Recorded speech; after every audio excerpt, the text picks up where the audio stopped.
ঢুকতে পারছি পাগল বলছি পিছনে দিদি সামনে বৌদি ডিসাইড হলো।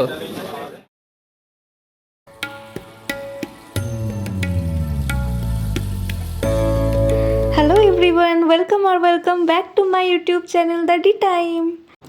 আমি সেদিন চলে গেছিলাম সোদপুরে। এটা অনেক মাস আগেকার ভিডিও, মাদার্স ডের দিন গেছিলাম। সমস্ত কিছু কমপ্লিট করা ছিল, এডিট, ভয়েস ওভার, এভরিথিং, কিন্তু পোস্ট করা হয়নি কিছু কারণে। ভিডিওটা দেখতে থাকো, আস্তে আস্তে তোমাদের বলবো। আমি কিন্তু ফার্স্ট টাইম সোদপুরে গেছিলাম। কলকাতা যাওয়ার পথে তো অনেকবারই সোদপুরের উপর দিয়ে গেছি, সোদপুরের উপর দিয়েই তো ট্রেনটা যায়, কিন্তু এভাবে নেমে কোথাও যাওয়ার উদ্দেশ্যে সোদপুরে ফার্স্ট টাইম। আমরা চলে গেছিলাম ডিবাপি। ডিবাপির নামটা অনেক শুনেছি, কিন্তু কখনোই যাওয়া হয়নি, তাই সেবার টাইম করে চলে গেছিলাম। আমি গিয়ে জানতে পারলাম যে এই আউটলেটটা নাকি 1-2 দিন আগে ওপেন হয়েছে।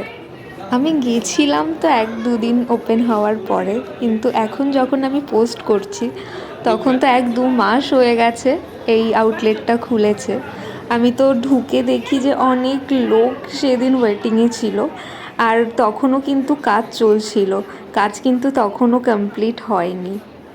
এতদিনে আশা করি সমস্ত কিছুই কমপ্লিট হয়ে গেছে, কিন্তু আমি এখানে আমার এক্সপিরিয়েন্সটাই তোমাদের সাথে শেয়ার করব।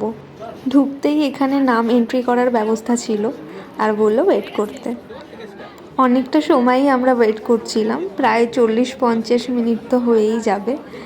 আর এখানে তো লোক এসেই যাচ্ছিল, আর এরা তো একদম জায়গা দিয়ে পারছিল না। তারপরে আসলো আমাদের টার্ন, আমরা গেলাম ভিতরে। গিয়ে বুঝতে তো পারছিলাম না কোথায় বসবো, কারণ কেউ অ্যাটেন্ড করার ছিল না। তারপরে একটা জায়গা পেয়ে বসলাম। কিছুক্ষণ পরে আমাদের টেবিলে মেনু কার্ডটা দিয়ে গেছিলো, তাই আমি একটু দেখে নিচ্ছিলাম যে কি আছে, কি অর্ডার করা যায়। আর এই যে মেনু কার্ড তোমাদের জন্য। আমি সবটা তো দেখাতে পারিনি, আমি শুধুমাত্র বিরিয়ানির পোর্শনটা তোমাদেরকে দেখালাম। আমাদের অর্ডার করা ডান। এবার তোমাদেরকে একটু দেখিয়ে নিই ইন্টেরিয়ারটা। বেশ সুন্দরই ছিল, সিম্পলের মধ্যে বেশ সুন্দর। কিন্তু আমরা যখন গেছিলাম তখন একদম নিউলি ওপেন ছিল, তো এর জন্য ম্যানেজমেন্টটা খুব একটা ভালো ছিল না। এই কথা বলতে বলতে চলে আসলো আমাদের ভার্জিন মোহিতো। এবার আমাদের প্যান ফ্রাইড চিকেনটাও চলে আসলো। এটা খুব টেস্টি ছিল আর খুব স্পাইসি ছিল। খাবার দাবার কিন্তু এখানকার বেশ ভালো ছিল কোয়ালিটি। এবার যার জন্য হয়তো সবাই ডিবাপিতে যায়, ডিবাপির স্পেশাল বিরিয়ানি। এইখানে আমি মাটনটাকে তোলার চেষ্টা করছিলাম, কিন্তু এত গরম ছিল আমি তুলতে পারিনি, তাই আমি ছেড়ে দিলাম, অন্য প্লেটে চলে আসলাম। এটাকে তোলার চেষ্টা করছি, এটা যদি আমি একটু তুলতে পারি। হ্যাঁ, এটা আমি তুলতে পেরেছি। এই যে পিসটা বেশ অনেকটাই বড় ছিল আর অনেকটাই নরম ছিল।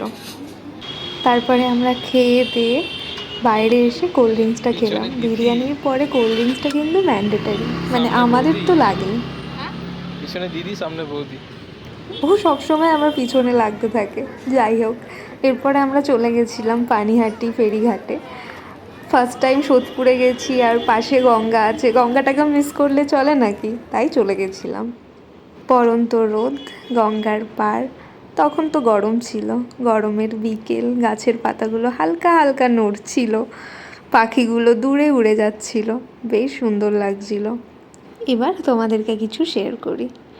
কি বলো তো, আমাদের জীবনে হঠাৎ করে এমন কিছু চলে আসে, সেই মোমেন্টে দাঁড়িয়ে এক্স্যাক্ট কীভাবে রিয়্যাক্ট করতে হয় আমরা বুঝতে পারি না। আমার সাথেও বা আমাদের সাথেও তেমন কিছুই হয়েছে, কিন্তু আমাদেরকে তো এগিয়ে যেতে হয়। তাই আমি আবার নতুন করে এডিট করে ভয়েস ওভার দিয়ে ভিডিওটাকে আপলোড করলাম। এখন থেকে আমি চেষ্টা করব দ্য ডি টাইমে যেন রেগুলারলি ব্লগ আপলোড হয়। তোমরা সাথে থেকো, তোমরা পাশে থেকো। তো বেরিয়ে পড়লাম স্টেশনের উদ্দেশ্যে। আর দেখো, ঘাটের বাইরেটায় অনেক ছোট ছোট স্টল ছিল, আইসক্রিমের, ঘুগনির, মোমো, ফুচকা, যেগুলো থাকে আর কি। এখানে একটা ছোট্ট মন্দির মতো ছিল, আর পাশেই একটা মাঠ ছিল যেখানে ছেলেরা ফুটবল খেলছিল। আমি ট্রেনে উঠে গেছিলাম আর ওই চাঁদটা দেখতে পাচ্ছ কি সুন্দর ছিল চাঁদটা। ওই চাঁদটা দেখতে দেখতেই আমি বাড়ি ফিরছিলাম। আর সেদিন তো মাদার্স ডে ছিল, তাই বাড়ি ফেরার আগে চাকদায় নেমে ছোট্ট কিছু জিনিস নেওয়ার ছিল মাকে একটু সারপ্রাইজ দেওয়ার জন্য। এটার ভিডিও আমি আপলোড করে দিয়েছিলাম তখনই, তোমরা চাইলে দেখতে পারো মিনি ব্লগে। এভাবেই আমার সেই দিনটা কমপ্লিট হলো। যদি কিছু ভালো লেগে থাকে তাহলে অবশ্যই লাইক, কমেন্ট, শেয়ার, সাবস্ক্রাইব করে দিও। দেখা হচ্ছে পরের ভিডিওতে।